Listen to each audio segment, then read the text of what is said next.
নমস্কার বন্ধুরা, SB academic সেন্টারের প্রত্যেকটা ছাত্রছাত্রীকে স্বাগত। আজকে আমি উচ্চ মাধ্যমিকের এবিটি এর টেস্ট পেপার সলভ করাচ্ছি। তো দেখো 2024 সালের আজকে আমি ইভিএস অর্থাৎ পরিবেশবিদ্যা সলভ করাবো যাবতীয় এমসিকিউগুলো। তো দেখো আমাদের কিন্তু 358 নম্বরে কিন্তু পেজে কিন্তু প্রশ্নগুলো আছে। তো দেখো 358 নম্বর পেজ, ঠিক একটু নিচের দিকে প্রশ্নগুলো আছে। দেখো, বিশ্ব পরিবেশ দিবস পালিত হয়, ডি এর অ্যান্সার 5ই জুন। ভারতের জীব বৈচিত্র্য আইন প্রণীত হয় 2002 সালে। রেসারপিন নামক ওষুধ পাওয়া যায় সর্পগন্ধা গাছ থেকে। পরের প্রশ্ন, ভারতবর্ষের মোট হটস্পটের সংখ্যা 4টি। তরল নাইট্রোজেন -196 C উষ্ণতায় সংরক্ষণকে বলা হয় ক্রায়ো সংরক্ষণ। তারপরে প্রশ্ন বলেছে,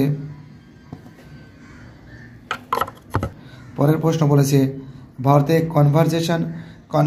কনভেনশন অফ বায়োলজিক্যাল ডাইভার্সিটি।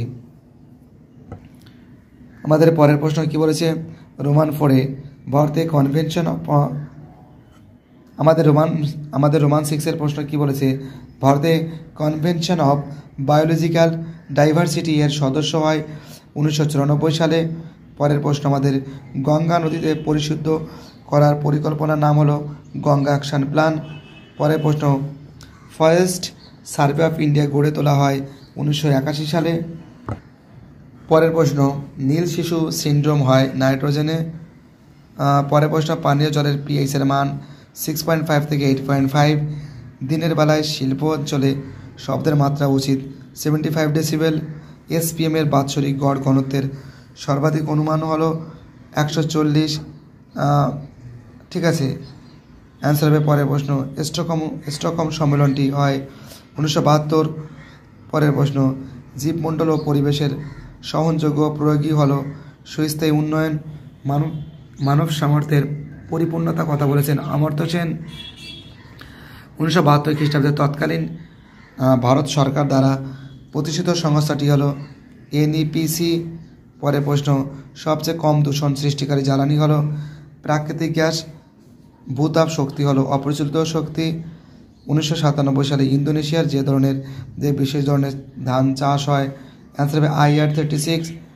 জৈব সার হিসাবে ব্যবহৃত দুটি ব্যাকটেরিয়া হলো রাইবোজিয়াম ও অ্যাজোটোব্যাক্টর। মাইক্রোরাইজারের কাজ হলো প্রতিকূল পরিবেশে মূল রোম হিসাব। ঠিক আছে, পরের প্রশ্ন, খনিজ মৌল দেহকোষে প্রবেশ করে যে প্রক্রিয়ায়, অভিস্রবণ প্রক্রিয়ায়। পরের প্রশ্ন, বায়ো এনার্জি পাওয়া যায় বায়োগ্যাসে।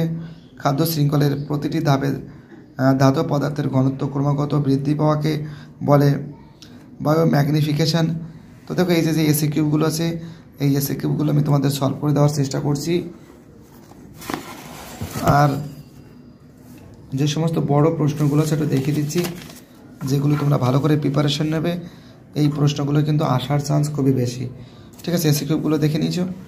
বড় প্রশ্ন দেখে নাও তোমরা। জীব বৈচিত্র্যটা গুরুত্বপূর্ণ হচ্ছে জলাভূমি, ইঞ্জিনিয়ারিং শিল্প, পরিবেশ ব্যবস্থাপনা। ঠিক আছে, সুস্থায়ী উন্নয়নের প্রধান লক্ষ্য, হোরার পদ্ধতি কী, সুস্থায়ী উন্নয়ন বলতে কী বোঝো, বর্তমান ও ভবিষ্যৎকালে জীবনযাত্রার মান উন্নয়নের ক্ষেত্রে সুস্থায়ী উন্নয়নের আবশ্যকতা, সুস্থায়ী কৃষির প্রয়োজনীয়তা। ঠিক আছে, এই যে প্রশ্নগুলো আছে এগুলো ভালো করে প্রিপারেশন নেবে, এখান থেকে আসার চান্স খুবই বেশি। ভিডিওটি দেখার জন্য এসবি একাডেমিক সেন্টারের তরফ থেকে প্রত্যেকটা ছাত্রছাত্রীকে জানাই অসংখ্য ধন্যবাদ। সুস্থ থাকো, ভালো থাকো, চ্যানেলের সঙ্গে যুক্ত থাকো, এটাই আমার একান্ত অনুরোধ তোমাদের কাছে।